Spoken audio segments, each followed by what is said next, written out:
Hello राजकुमारों, first of all good evening to all of you. और कैसे हैं आप सब? मैं उम्मीद करता हूँ आप लोग बहुत ही शानदार होंगे।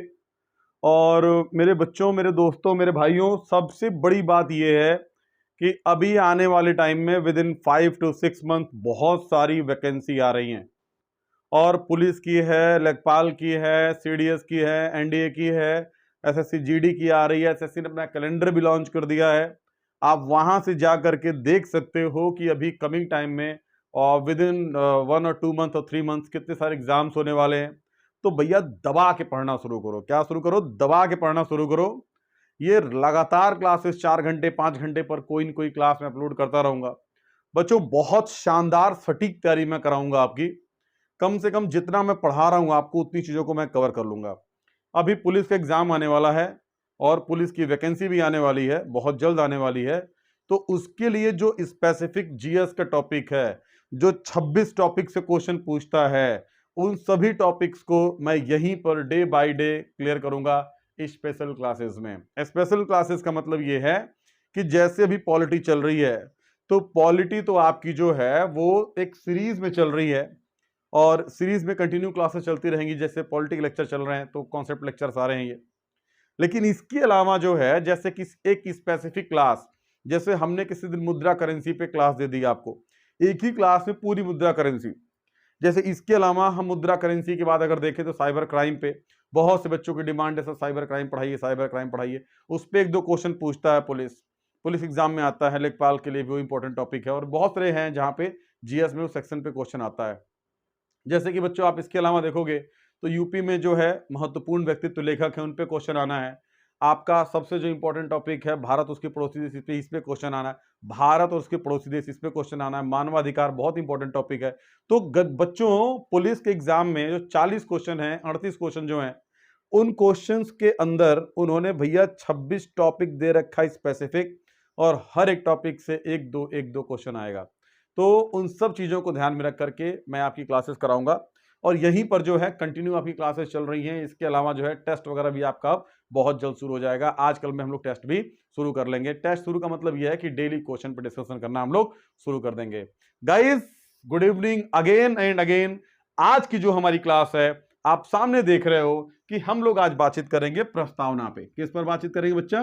प्रस्तावना पे। और ये प्रस्तावना क्या है?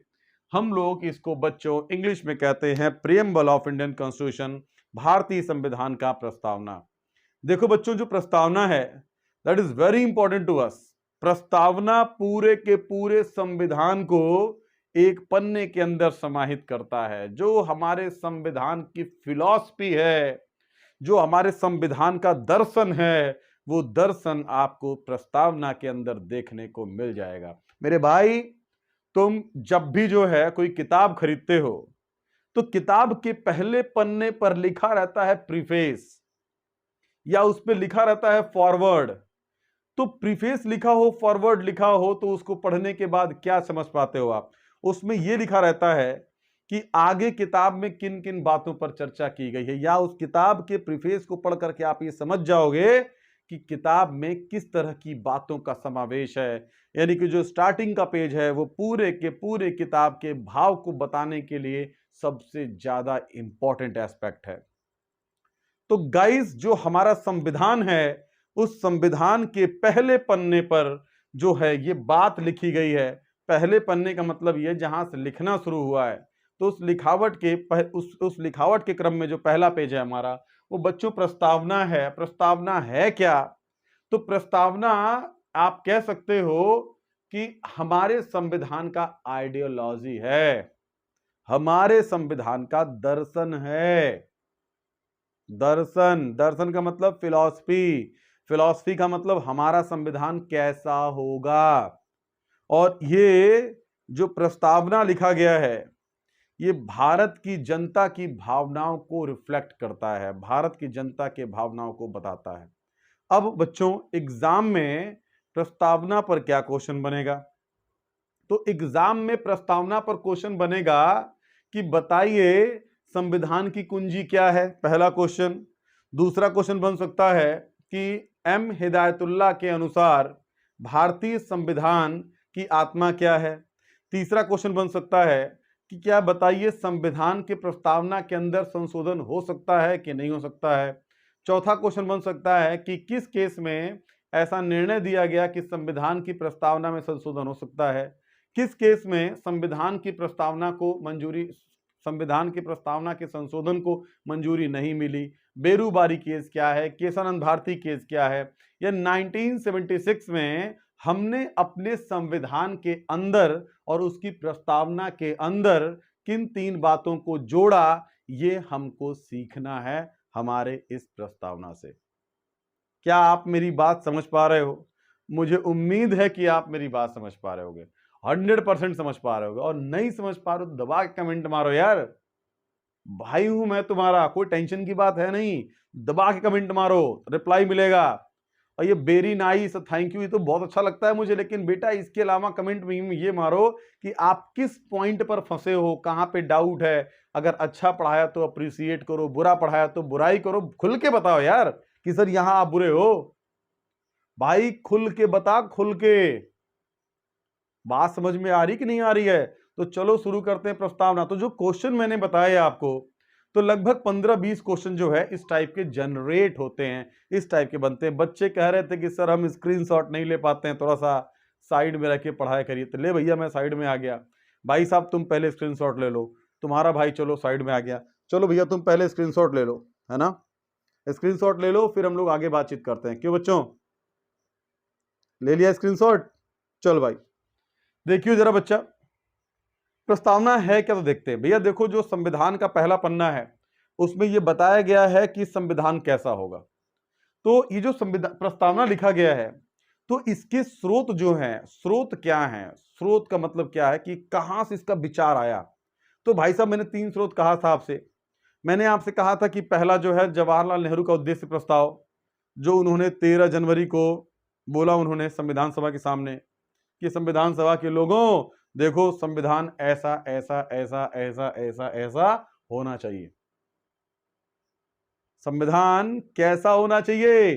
संविधान ऐसा होना चाहिए। फाड़ू, फाड़ू का मतलब जो भारत के सभी व्यक्तियों की जरूरतों को पूरा करता हो और जो सारी समस्याओं के चिथड़े चिथड़े उड़ा दे, फाड़ फूक के फेंक दे सारी समस्याओं को। हमारा संविधान ऐसा होना चाहिए जो संविधान के चिथड़े चिथड़े उड़ा दे। हमारा संविधान ऐसा होना चाहिए बच्चों।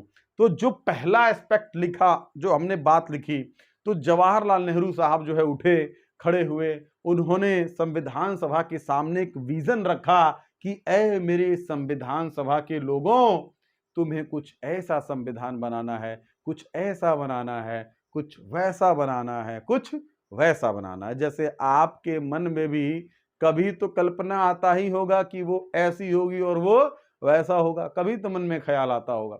नहीं आता है तो भी कोई दिक्कत की बात नहीं है, ख्याल करना भी नहीं चाहिए, क्योंकि साला पता नहीं कैसा होगा तो क्या होगा। तो फालतू में जो है परसेप्शन नहीं बनाना चाहिए।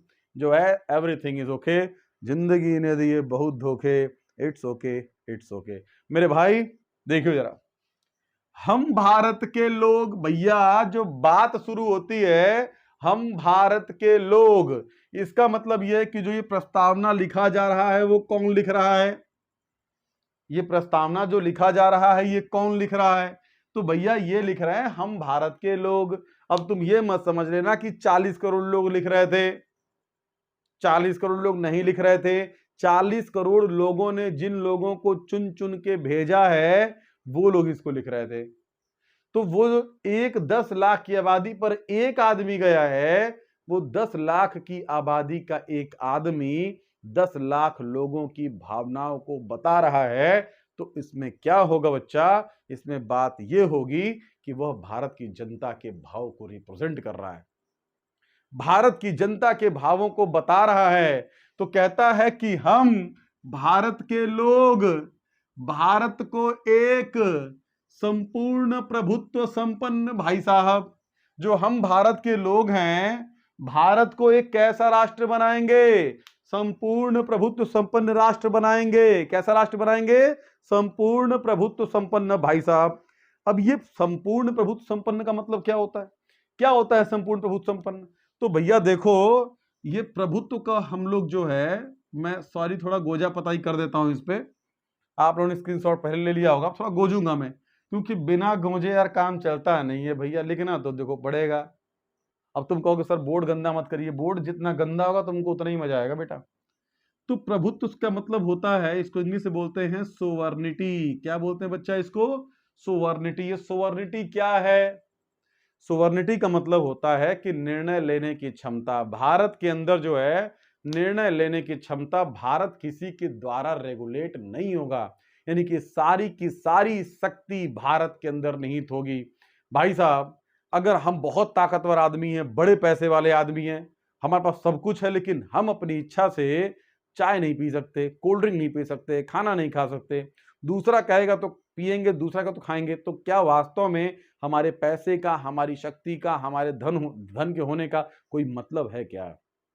तो बेटा जिंदगी जो सबसे इंपॉर्टेंट चीज होती है वो होती है संप्रभुता। संप्रभुता का मतलब पूरी की पूरी शक्ति जो है वो भारत के लोगों में या भारत के संविधान में निहित रहेगी। हम किसी के द्वारा रेगुलेट नहीं होंगे। तो हम भारत के लोग एक ऐसा संविधान बनाएंगे जो भारत को संपूर्ण प्रभुत्व संपन्न राष्ट्र बनाएगा। मतलब भारत किसी के दबाव में झुक करके कोई काम नहीं करेगा। उसके बाद कहते हैं समाजवादी। भाई साहब, जो समाजवादी होता है, तो देखो बच्चा, समाजवादी का जो कॉन्सेप्ट है, जैसे अर्थव्यवस्था में हम देखें तो जो सरकार के जो भी संसाधन है राष्ट्र के, वो सरकार के अधीन रहेंगे, और संता और सरकार जो है वो पब्लिक वेलफेयर में पॉलिसी बनाएगी, नीतियां बनाएगी, प्रॉफिट ओरिएंटेड नहीं होगी, लाभ के लिए उत्पादन नहीं करेगी, जनता में वितरण के लिए उत्पादन करेगी। यानी कि समाजवादी का मतलब है कि सरकार का ऐसा अप्रोच होगा जिसमें समाज के हर एक वर्ग के लोगों का ध्यान रखा जाएगा। तो हम भारत के लोग एक ऐसा संविधान बनाएंगे जिसमें समाज के हर एक वर्ग के लोगों का ध्यान रखा जाएगा। फिर कहता है कि पंथ निरपेक्ष, यानी कि हम भारत के लोग एक ऐसा राष्ट्र बनाएंगे जहां पर न कोई पंथ होगा ना धर्म होगा। मतलब धर्म तो सारे होंगे, पंथ भी सारे होंगे, लेकिन राष्ट्र का अपना कोई एक धर्म एक पंथ नहीं होगा। राष्ट्र का अपना कोई एक धार्मिक दृष्टिकोण नहीं होगा। सभी धर्मों को समान महत्व दिया जाएगा भारत के अंदर। मेरे प्यारे बच्चों, अगर आप यहां से आगे जाते हो तो कहता है कि हम भारत के लोग भारत को लोकतंत्रात्मक गणराज्य बनाने के लिए, मतलब जो हम भारत के लोग हैं, भारत को एक लोकतंत्रात्मक गणराज्य बनाएंगे। लोकतंत्रात्मक का मतलब होता है कि हमारी सरकार का जनता के द्वारा चुनाव किया जाएगा। जो हमारी सरकार है वो जनता के द्वारा चुन करके आएगी, और अगर सरकार निकम्मी हुई तो दे जूते दे जूते दे जूते, और अगले 5 साल के बाद सरकार को हटा दिया जाएगा, और उसके बदले में जनता जो है वो नई सरकार चुन करके ले आएगी। मतलब भारत के जो लोग हैं वो किसी के गुलाम नहीं रहेंगे, और मेरी मां के बराबर कोई नहीं। भारत के लोग किसी के गुलाम नहीं रहेंगे बच्चा। भारत के लोग जो सरकार को चुने हैं, जिसको अपना माई बाप बनाए हैं, एक्चुअली माई बाप बनाने कॉन्सेप्ट नहीं है, जिनको हम चुनते हैं वो हमारे सेवक हैं, लेकिन वो माई बाप बने हुए हैं।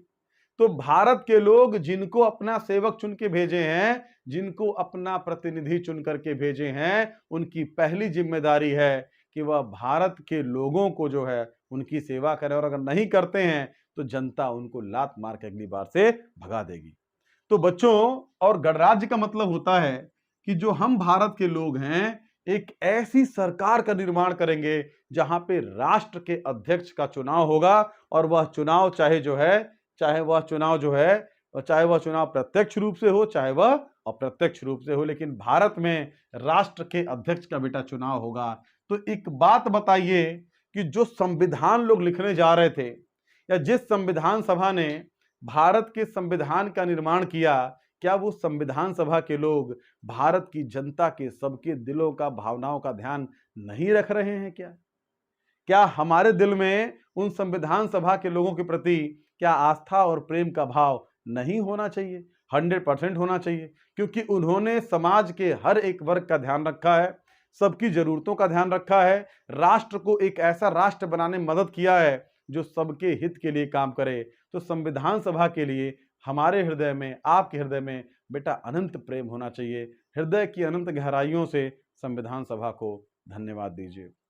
आगे देखेंगे तो बनाने था इसमें उसके समस्त नागरिकों को, मतलब ये सारे काम जो हम करेंगे उसमें उसके समस्त नागरिकों को सामाजिक, आर्थिक, राजनैतिक न्याय।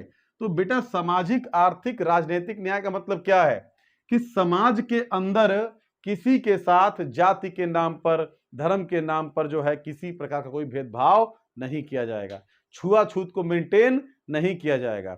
जैसे एग्जाम्पल के तौर पे मान लीजिए भाई साहब, आप जो है किसी सरकारी कार्यालय में गए और सरकारी कार्यालय में जो मैडम बैठी हैं वो कह दें कि अरे अरे आप जो है बाबू साहब हैं तो आप पहले बैठिए, और तुम हरिया, तुम एससी वर्ग से आते हो, तुम नहीं बैठोगे। तो बेटा यहां पर जाति के आधार पर भेदभाव हुआ कि नहीं हुआ? हुआ ना। तो ये किसी को करने का हक नहीं है।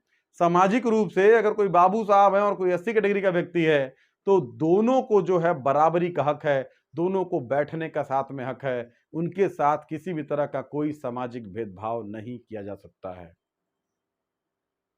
कोई सामाजिक भेदभाव नहीं किया जा सकता है। बच्चों अगर आप यहां से आगे बढ़ोगे तो आर्थिक न्याय का मतलब यह है बच्चा कि चाहे कोई व्यक्ति अमीर हो चाहे गरीब हो, चाहे कोई एससी हो, कोई जनरल हो, कोई ओबीसी हो, कोई एसटी हो, सभी को अपना कार्य करने का, अपने आप को आगे बढ़ाने का और आर्थिक दृष्टिकोण से अपने आप को मजबूत करने का पूरा अधिकार है, और किसी व्यक्ति के साथ कोई मौका नहीं छीना जाएगा, सबको बराबर मौके दिए जाएंगे। अब तुम सोच रहे होगे कि साहब फिर आरक्षण क्यों है? तो देखो भैया, आरक्षण जो है भेदभाव तो है, लेकिन आरक्षण एक ऐसा भेदभाव है जो समाज में भेदभाव को कम करने के लिए लाया गया है। तो आरक्षण नकारात्मक भेदभाव नहीं करता है, आरक्षण सकारात्मक भेदभाव करता है। अगर एक पिता की 4 संतानें हैं और किसी कारण से एक संतान जो है वह पीछे रह गई है, उसका विकास नहीं हो पाया है, तो पिता की यह नैतिक जिम्मेदारी है कि वो इन 2 संतानों की तुलना में इन दोनों को अत्यधिक ध्यान दे, इन पर अधिक इन्वेस्टमेंट करे, इन पर अधिक रिसोर्स खर्चा करे, तभी तो दोनों का विकास होगा। और जब ये सब बराबरी पर आ जाएंगे तो वहां से जो है फिर इनको विशेष ध्यान की आवश्यकता नहीं है। लेकिन जब तक ये नीचे हैं तब तक इनको ऊपर उठाना पिता की नैतिक जिम्मेदारी है। तो सरकार जो है एज अ गार्जियन काम कर रही है, सबके लिए बराबरी काम करेगी, सबके बराबर का ध्यान रखेगी। तो सरकार ने इसलिए आरक्षण दिया हुआ है कि कम से कम जो लोग सामाजिक आर्थिक रूप से पिछड़े हैं उनको बराबरी के पायदान पर लाके खड़ा किया जा सके मेरे भाई। तो यहां जो है आर्थिक न्याय की बात हुई। इसके बाद अगर आप देखोगे तो राजनीतिक न्याय, इसका मतलब ये भाई साहब कि आप चाहे किसी भी वर्ग से हो, आपको बराबर मत देने का अधिकार है और बराबर चुनाव लड़ने का अधिकार है। तो ये राजनीतिक न्याय भी जो है हमारा संविधान हमारे भारत के नागरिकों को देता है। इसके बाद देखिए विचार, मतलब आप कुछ भी सोचने के लिए स्वतंत्र हैं। मतलब हम भारत के लोग एक ऐसा संविधान बनाएंगे जहां पर भारत के लोगों को विचार करने की छूट है। आपके विचार से अगर मोदी जी गलत हैं, योगी गलत हैं, तो आप अपने विचार को रख सकते हैं, ये आपको छूट दिया है संविधान ने। भाई साहब अगर औरंगजेब होता और तुम कहते औरंगजेब तुम जो है तानाशाह हो और तुमने ऐसा वैसा किया, तो औरंगजेब तुमको सेट कर देता बेटा। क्या करता? सेट कर देता, और तुम कुछ कर नहीं पाते उसका। लेकिन आज आज आज जो है आप सरकार की नीतियों का विरोध करते हो, लोग धरना प्रदर्शन करते हैं, सरकार की हाय हाय करते हैं, लेकिन फिर भी सरकार उनको संरक्षण देती है, सुरक्षा देती है, उनकी देखरेख करती है। आप सरकार को गालियां देते हो लेकिन सरकार जो है आपकी देखरेख करती है, सुरक्षा करती है, पुलिस प्रशासन की व्यवस्था करती है। ऐसा इसलिए करती है क्योंकि ऐसा उसको करने के लिए कहा गया है और ये उसकी नैतिक जिम्मेदारी है। तो बेटा आपको विचार की छूट है। अभिव्यक्ति का मतलब होता है कि भारत के अंदर जितने भी लोग हैं वह अपनी बात को, अपनी भावनाओं को, अपने विचार को एक्सप्रेस कर सकते हैं। एक्सप्रेस कर सकते हैं। कौन कर सकते हैं? भारत के लोग। आप विश्वास कर सकते हो किसी भी चीज में, आपकी जहां रुचि आप विश्वास कर सकते हो, आप जिस धर्म को मानना चाहते हो उस धर्म को मान सकते हो। तो मेरे भाइयों जरा एक बात बताओ कि ये जो लोग संविधान की प्रस्तावना लिख रहे थे उन्होंने वास्तव में सारा दर्शन दिया है कि नहीं दिया है? हमारे देश का जो कानून है वो सबके हित में काम कर रहा है कि नहीं कर रहा है? मित्रों, यह तुमको डिसाइड करना होगा। आपको ये बताना होगा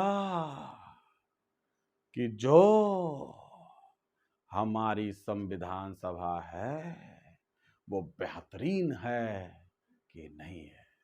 मित्रों, तो बच्चा आपको बताना है कि हमारी संविधान सभा बेहतरीन है कि नहीं है। आप यहां से नीचे आओ तो धर्म की छूट और उपासना की स्वतंत्रता। भैया तुम जिसकी चाहो उसकी पूजा कर सकते हो, तुम जिसको चाहो उसकी आराधना कर सकते हो। अगर आपको अल्लाह में विश्वास है तो अल्लाह अकबर करिए, और अगर आपको श्री राम में विश्वास है तो जय श्री राम के नारे लगाइए। अगर आप बाइबल में विश्वास रखते हैं साहब तो आप चर्च में जाइए। अगर आप सिख गुरु को मानते हैं, आप गुरुओं की परंपरा संबंध रखते हैं, तो आप गुरुद्वारे में जाइए। सरकार आपके ऊपर कोई प्रतिबंध नहीं लगाएगी और मेरी मां के बराबर कोई नहीं। तो बच्चा इसमें जो है आपको छूट मिलेगी। प्रतिष्ठा और अवसर की समता, इसका मतलब यह भाई साहब कि अगर कोई व्यक्ति जो भारत में रहता है तो उसको अपने आप को समाज में स्थापित करने की पूरी छूट मिलेगी। अगर उसको लगता है कि भैया मैं आईएएस बन के ज्यादा मान सम्मान कमाऊंगा तो आईएएस बन जाए भाई साहब, किसी तरह का कोई प्रतिबंध उसके ऊपर नहीं लगाया जाएगा, और जो प्रतिबंध है वो सबके लिए बराबर होगा। अवसर की समता मतलब सबको बराबर मौका मिलेगा। ऐसा नहीं कि भाई तुम एससी हो, तुम एसटी हो तो तुम्हें कम चांस मिलेंगे, उसको अधिक मिलेंगे, उसको कम मिलेंगे, ऐसा कुछ नहीं है। फिर वही बात आरक्षण की, तुम कहोगे सर उनके पास एज ज्यादा होती है, अटेम्प्ट ज्यादा होते हैं, तो ऐसा क्यों होता है? ऐसा इसलिए भैया ताकि वो बराबरी पे खड़े हो जाएं। बात समझ में आ रही ना आ रही है? इसके बाद देखो, तो ये अवसर की समता प्राप्त करने के लिए तथा उन सब में व्यक्ति की गरिमा, राष्ट्र की एकता और अखंडता को सुनिश्चित करने वाली बंधुता बढ़ाने के लिए दृढ़ संकल्पित होकर आज अपनी इस संविधान सभा में आज तारीख 26 नवंबर 1949 को एतद द्वारा इस संविधान को अंगीकृत, अधिनियमित और आत्मार्पित करते हैं। मतलब यहां पर देखिए साफ साफ दिखा गया है कि 26 नवंबर 1949 को हम संविधान को जो है एतद द्वारा अंगीकृत करते हैं, मतलब गले से लगाते हैं, अधिनियमित करते हैं मतलब नियमों को लागू करते हैं, और आत्मार्पित का मतलब होता है अपनी आत्मा में इसको बसाते हैं। तो देखो बच्चा, जो हमारी संविधान सभा थी उसने बेहतरीन संविधान लिखा। जो ये लाइनें हैं उन लाइनों का मतलब ये है कि ऊपर की सभी जो चीजें हैं वो सब चीज हम करेंगे, लेकिन इसमें विशेष ध्यान रखेंगे कि किसी व्यक्ति की गरिमा को चोट ना लगे, किसी व्यक्ति के सम्मान को चोट ना लगे, और इन सब चीजों में राष्ट्र की एकता और अखंडता जो है वो न टूटे, वो न खराब हो। इन सब बातों का ध्यान रखते हुए जो है हम अपने संविधान का निर्माण करेंगे। कोई ऐसी नीति नहीं बनाएंगे जिससे राष्ट्र को क्षति पहुंचे। मेरे प्यारे बच्चों, अब बताओ ये संविधान बेहतरीन है कि नहीं है? तो भाई साहब, जो ये हमारा संविधान बेहतरीन है, तो इस बेहतरीन संविधान के लिए हम लोगों ने जो है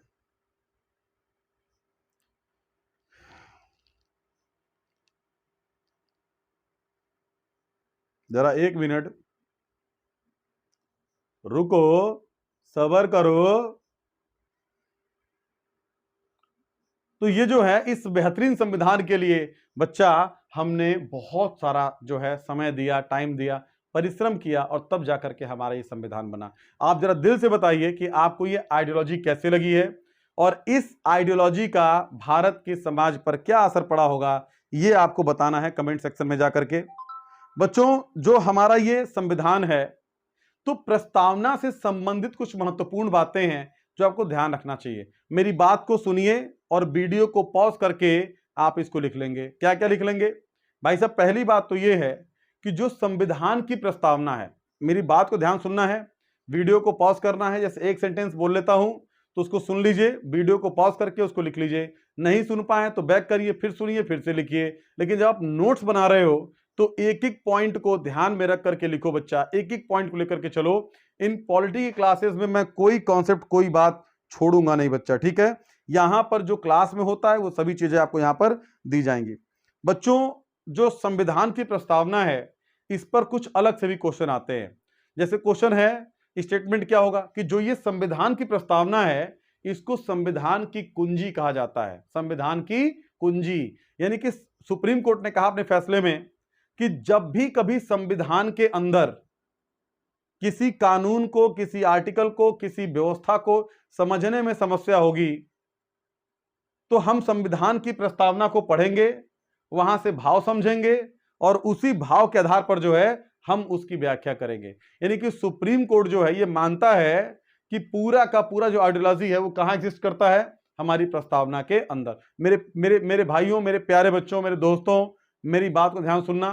जो दूसरी तीसरी बात अति महत्वपूर्ण है, तो आपको ध्यान होगा कि बेरूबारी केस जो है, बेरूबारी यूनियनवाद जो है, ये 1960 में सुप्रीम कोर्ट में एक मामला गया था और इस मामले में सुप्रीम कोर्ट ने कहा था कि चूंकि प्रस्तावना जो है वो संविधान का अंग नहीं है।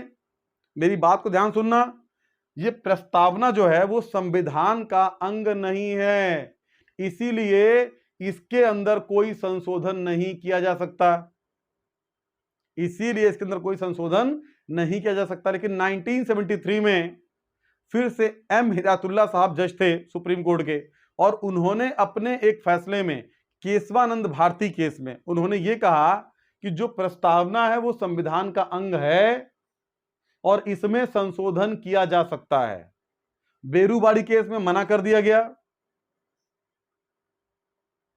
केशवानंद भारती केस में मान लिया गया कि हां संशोधन हो सकता है और यह प्रस्तावना संविधान का अंग है, लेकिन कोई ऐसा संशोधन नहीं होगा जो इसकी मूल भावना को चोट पहुंचाए। यानी कि जो ये दर्शन है कि जन कल्याण का, वो जन कल्याण का दर्शन हमेशा बना रहे, इसके अंदर किसी गलत बात को शामिल नहीं किया जाएगा।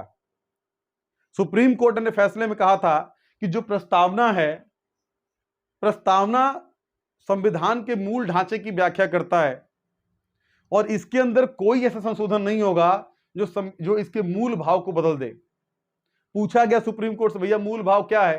तो सुप्रीम कोर्ट ने कहा जब जब आवश्यकता पड़ेगी तब तब इसकी व्याख्या की जाएगी कि हमारे संविधान का मूल भाव क्या है या हमारी प्रस्तावना का मूल भाव क्या है, लेकिन अभी इसको डिफाइन नहीं किया जा सकता।